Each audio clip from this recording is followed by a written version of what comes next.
Bismillahirrahmanirrahim. Assalamualaikum warahmatullahi wabarakatuh. Mata kuliah yang akan disampaikan pada perkuliahan ini adalah Ekonomi Makro 1. Deskripsi mata kuliah adalah studi tentang ekonomi secara keseluruhan yang menjelaskan perubahan ekonomi yang mempengaruhi masyarakat, perusahaan, pasar, dan negara. Kemudian yang kaitannya dengan kemampuan yang diharapkan adalah mahasiswa pada sub CPL ini adalah diharapkan memahami inflasi dan cara mengatasinya.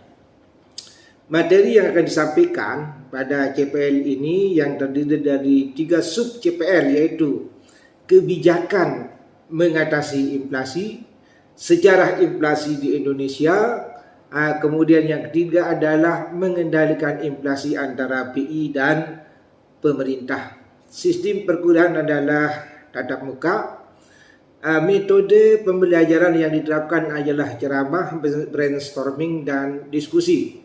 Sistem penilaian adalah diskusi, membuat rangkuman materi, dan presentasi yang terkait dengan ekonomi makro, khususnya yang terkait dengan kebijakan mengatasi inflasi, sejarah inflasi di Indonesia, dan pengendalian inflasi antara BI dan pemerintah.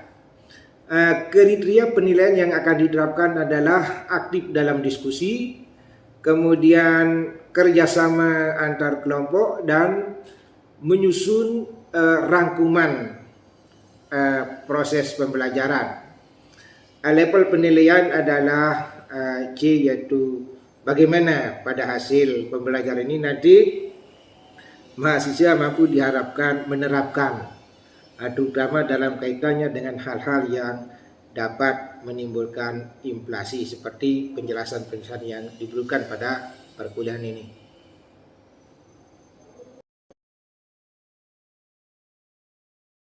Lanjutkan kuliah kita pertemuan yang ke-15. Sebelumnya saya absen dulu teman-teman. Dalu Rusnan hadir, Pak.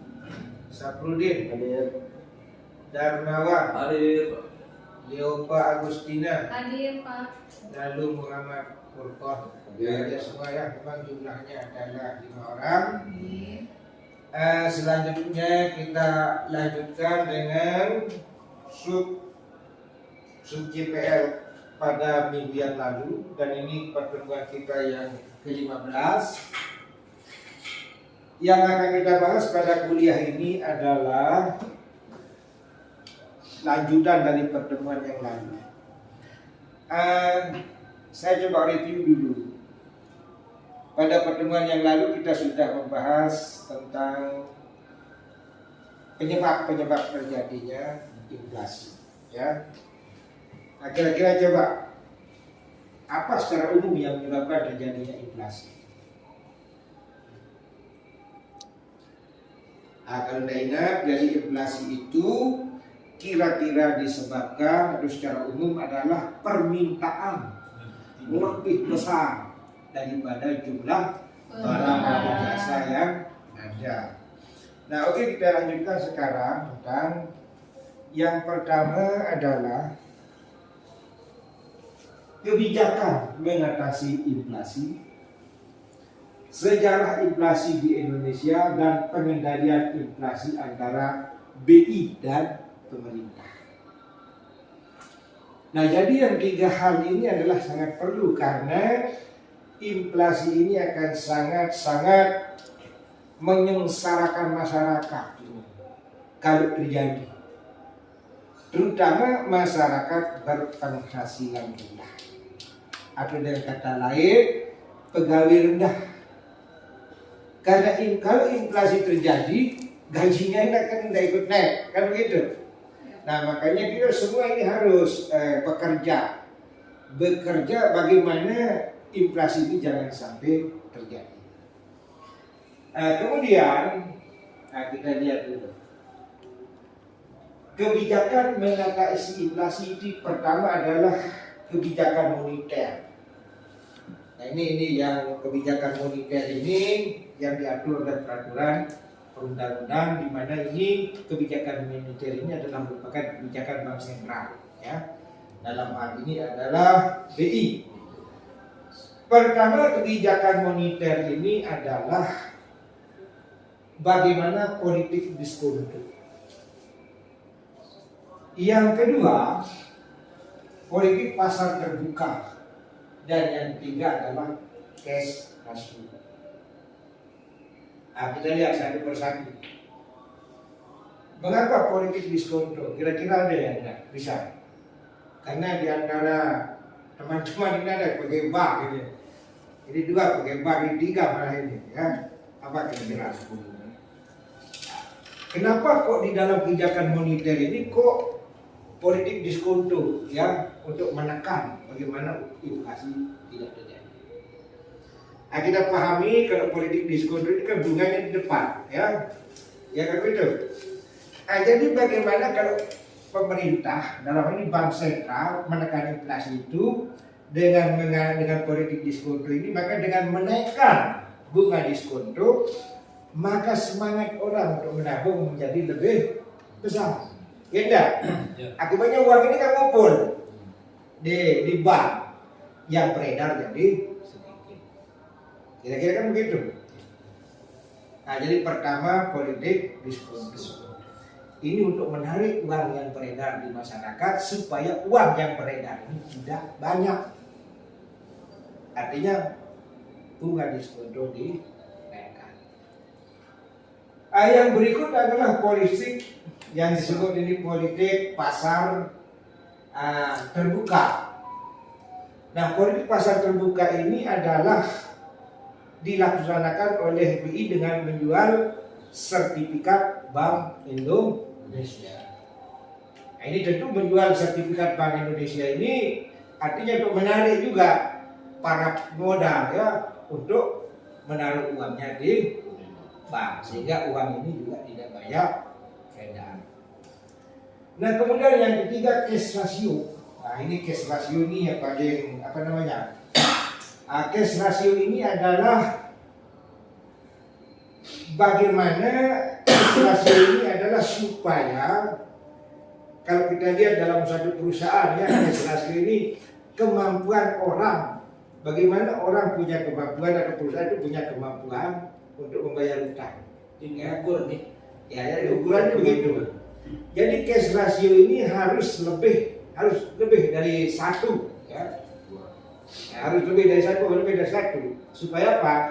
Kemampuan dia membayar kewajiban jangka pendek ini harus lebih tinggi, ya. Artinya kalau dengan cash ratio ini jumlah uang yang beredar itu yang mengendap di bank juga akan menjadi lebih besar.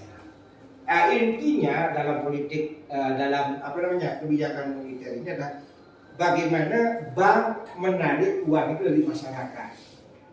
Intinya adalah bunga diperbesar atau dibesarkan bunganya supaya ada semangatnya, ada gairah masyarakat untuk menabung. Nah, kira-kira dulu sampai sini dulu sebelum saya lanjutkan. Oke, ada yang bertanya? Silakan. Coba. Ya Pak. Ya Pak. Siapa yang paling dirugikan jika terjadi inflasi dan siapa yang paling diuntungkan jika terjadi inflasi? Nah, ini pertanyaannya bagus, ya. Nah, apa yang saya sampaikan tadi, bahwa inflasi ini sebenarnya kan sangat merugikan. Ada orang dirugikan, ada orang untung. Tetapi yang rugi lebih banyak. Masa pertama yang rugi itu secara umum adalah masyarakat konsumen. Ya. Karena ingat, inflasi ini kan tidak terjadi terhadap satu barang. Semua naik harganya dalam jangka kurun waktu terus menerus. Nah, konsumen rugi. Kedua, yang rugi itu siapa? Saya sudah sampaikan tadi di awal perkuliahan bahwa yang rugi ini adalah pegawai rendah. Kan gajinya dia tetap tidak bertambah gajinya. sementara harga barang akan naik. naik. Nah, kemudian siapa yang lagi yang rugi? Yang rugi yang berikan pinjaman, ya enggak? Kalau misalnya kita kasih orang minjem kan enak-enak, dia akan kembalikan dengan mudah. Kita kasih orang minjem 1 juta misalnya ya, kalau terjadi inflasi tinggi kan orang kita itu gampang. Ya. Nah, kira-kira itu orang yang dirugikan. Nah, siapa sekarang yang paling diuntungkan? Pertama yang untung itu adalah orang yang pinjam, karena nilai pengembaliannya kan turun kan. Kedua, orang yang untung itu orang yang memiliki aset tetap. Ya. Orang punya emas misalnya, ya. Orang punya emas ini kan bisa saja kalau inflasi emas yang 1 gram harganya 1 juta bisa jadi 2 juta, 3 juta kan. Nah, jadi yang untung mungkin tidak terlalu banyak, tapi yang rugi yang sangat banyak. Makanya inflasi ini harus bersama-sama kita jaga, ya. Makanya tidak hanya sebagai pengetahuan tentang inflasi ini, tetapi bagaimana kita melaksanakan juga supaya tidak terjadi di negara kita itu di tengah-tengah masyarakat. Oke, kalau tidak ada saya lanjutkan. Nah, dengan menaikkan cadangan, ini kalau kita lihat rumus ini kembali tadi. Dari kebijakan monitor itu kan harus diukur jumlah uang beredar, ya. Dengan menaikkan cadangan uang kas yang ada di bank, maka jumlah uang di bank yang dapat dipinjamkan kepada debitur atau peminjam menjadi berkurang. Nah, kalau kita lihat jumlah uang yang beredar itu rumusnya adalah 1M sama dengan 1 per C kali L. Atau dengan kata lain, M berbanding terbalik dengan CK kali L. Nah, bagaimana rapan rumus ini? Nah, kalau kita lihat rumus ini, M sama dengan 1 dibagi CK kali L. M berbanding terbalik dengan CK dan berbanding terbalik juga dengan L. CK itu adalah cash coefficient, yaitu jumlah uang yang beredar, proporsi uang yang beredar di tengah-tengah masyarakat. L itu adalah proporsi uang yang berada di bank sentral. Nah, jadi kalau CK, kalau kita lihat rumusnya ini CK dan R, kalau CK ini jumlahnya kecil, jika CK kecil di bawah kurang dari 1, bukan di bawah 0 ya, tapi bukan 0 itu nih, kurang dari 1, L kurang dari 1, ini mengakibatkan M menjadi besar.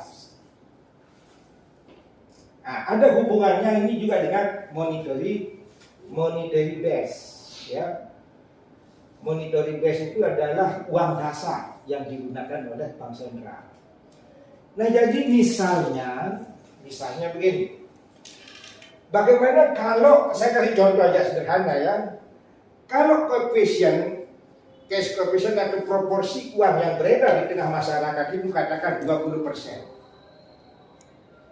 20% dari base, dari monetary base, ya, dari jumlah uang yang dikeluarkan. Kemudian proporsi uang yang beredar di tengah masyarakat katakan 10%.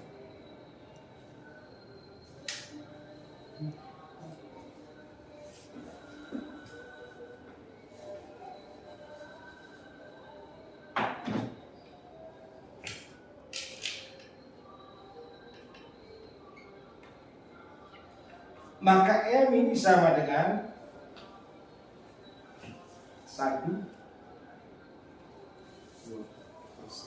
20%, ya. 20 per 100, 1 per 10 per 100. Ya enggak? Betul enggak? Ini akan sama dengan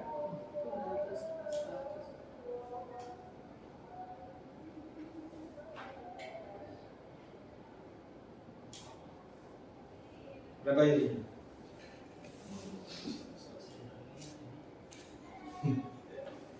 1 dibagi 0,02. Betul? Ya, sama dengan 50 ya? Oh ya, betul. 50. Sama dengan 50.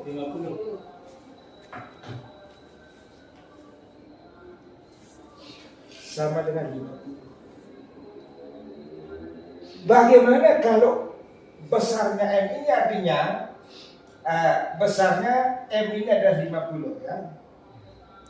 Ini mengartikan bahwa kalau monetary base daripada BI itu misalnya sebesar monetary base daripada BI itu misalnya besarnya 1 miliar,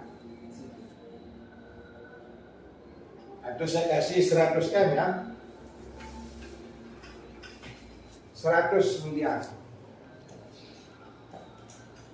Berapa uang yang beredar kira-kira?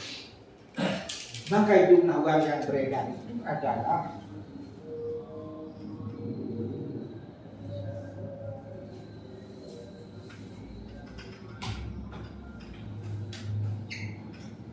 jumlah uang yang beredar sama dengan 50 kali 100 sama dengan berapa?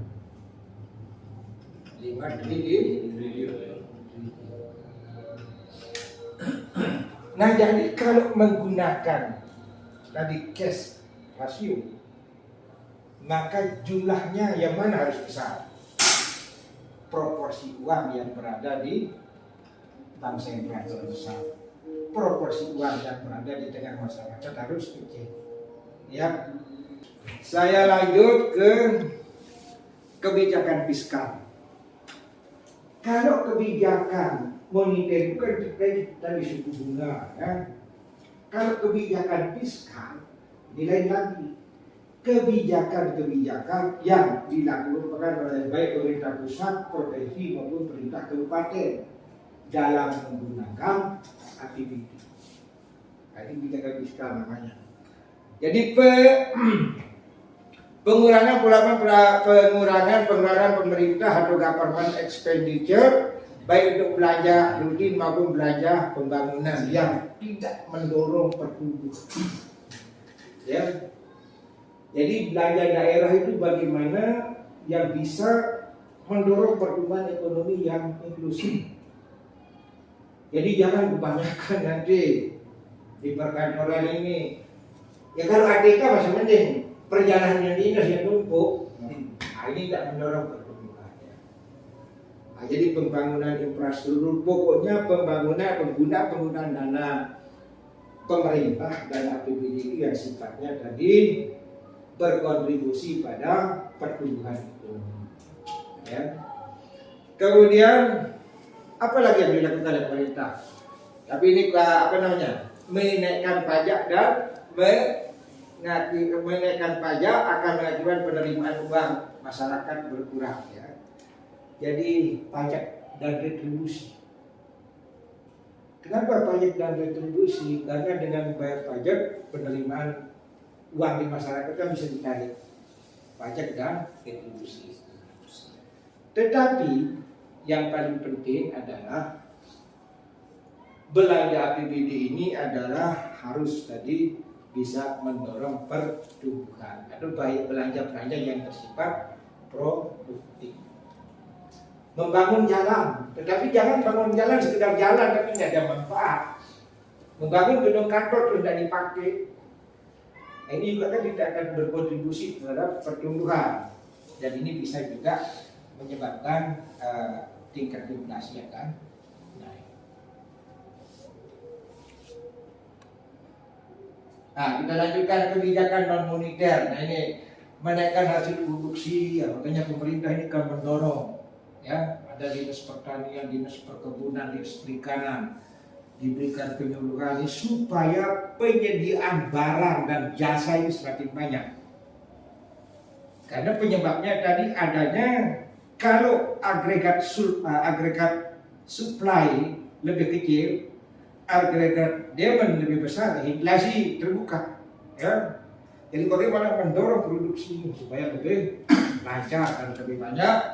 Kemudian kebijakan upah, ya tentu ini menaikkan upah, ya, menaikkan upah dan atau gaji, atau kalau di dalam kita kenaikan gaji untuk pegawai negeri yang di pusat, kenaikan gaji bagi honorer atau pekerja itu menggunakan UMR, yaitu dinaikkan. Ini juga salah satu kebijakan non moneter.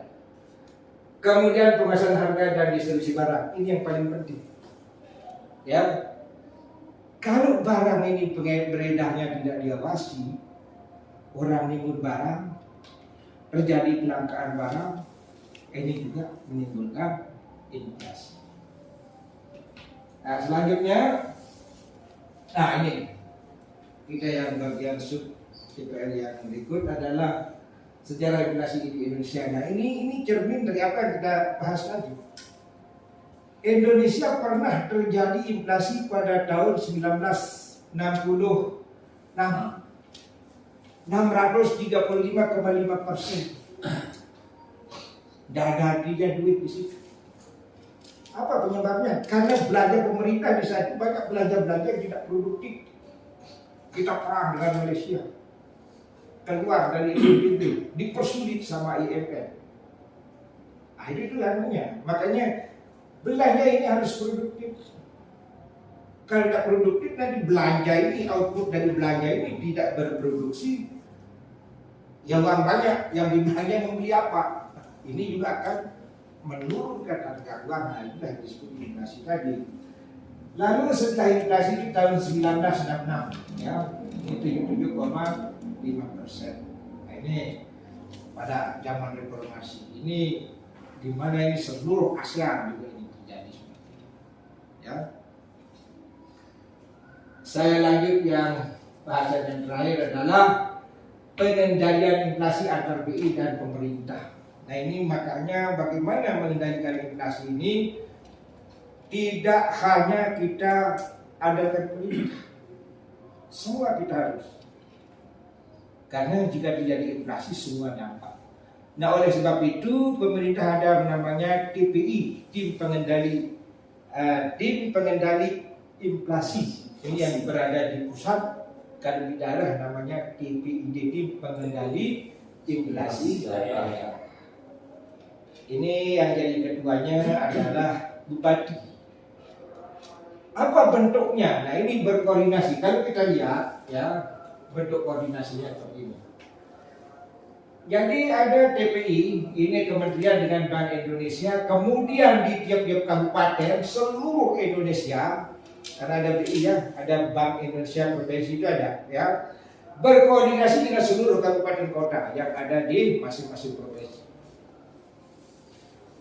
Lalu apa yang dilakukan di kabupaten kota? Nah, kabupaten kota ini melalui dinas instansi terkait, terutama bagaimana menjaga harga barang-barang kebutuhan pokok itu supaya tidak naik.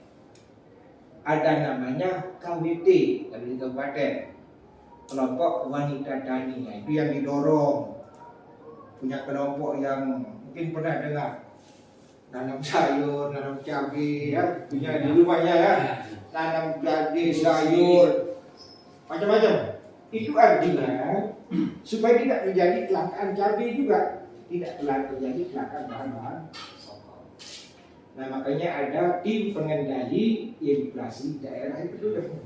Ya, ini melalui PKK kalau tidak salah. Jadi melalui PKK ini punya KWD namanya di kabupaten. Kalau ini punya kelompok-kelompok kejadian di rumah-rumah itu baik orang nanam cabai, tak perlu beli cabai, jadinya kan nanam sayur, nanam wortel, nanam macam-macam lah sayur itu yang langsung di bawah binaan. Kalau di kabupaten kota itu di dinas ketahanan pangan. Kira-kira itu. Oke. Nah, jadi ini sudah selesai. Nah, sekarang cobaan. Mungkin ada yang kurang jelas, silakan ditanya lagi. Izin tahu Pak dosen. Apa bentuk koordinasi pemerintah daerah dengan BI untuk mencegah terjadinya inflasi? Nah, ini kembali tadi saya lihat ya. Di tiap-tiap provinsi ada bank sentral, ada BI ya. BI ini berkoordinasi langsung dengan kepala daerah, dengan bupati. Dengan bupati membentuk namanya TPID, Tim Pengendali Inflasi Daerah. Ini beberapa kabupaten yang dibentuk. Apa bentuk kegiatannya? Ini memantau harga-harga, juga masuk di sini BPS. Karena BPS itulah yang nanti mengukur berapa besar inflasi bulanan dan ada inflasi Y on Y ya, inflasi tahunan. Kalau bulanan itu ya kisarannya 0,2 sampai 0,5%. Tapi tahunan bisa 5 sampai 6%. Ya. Nah, kemudian apa bentuk kegiatannya di sini? Diadakanlah penyuluhan kepada masyarakat. Terutama apa? Jadi karena benar jangan ada yang menimbun barang-barang kebutuhan pokok kayak minyak, kan terjadi itu. Nah, kedua melalui Dinas Ketahanan Pangan dibentuk kelompok-kelompok wanita tani kan di KWT itu. KWT ini diberikan penyuluhan bagaimana buat kebun sayur, kebun macam-macam itu di rumahnya. Lihat di Lombok Barat sendiri itu banyak sekali. Di kabupaten lain juga berkembang ya. Nah, jadi itu bentuknya, sehingga ini kalau kita lihat di dalam diagramnya ini kira-kira seperti ini ya.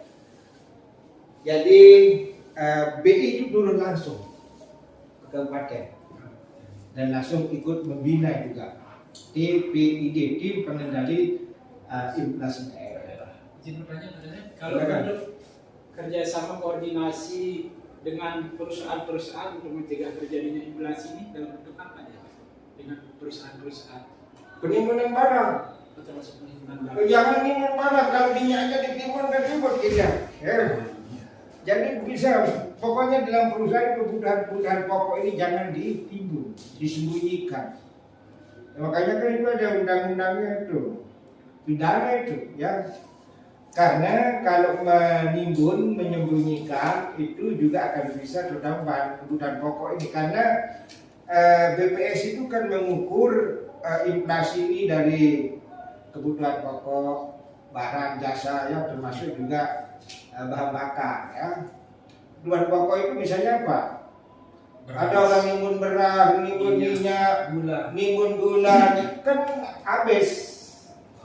Inflasi juga bisa kalau itu terus menerus. Tapi ingat ya, inflasi itu tidak bisa dibilang inflasi kalau hanya satu yang naik. Ya, itu beberapa komoditas ya yang menjadi ukuran dari BPS itu kalau naik secara terus menerus. Selama berapa? Ya selama 3 bulan, 1 bulan juga boleh. Ya, oke.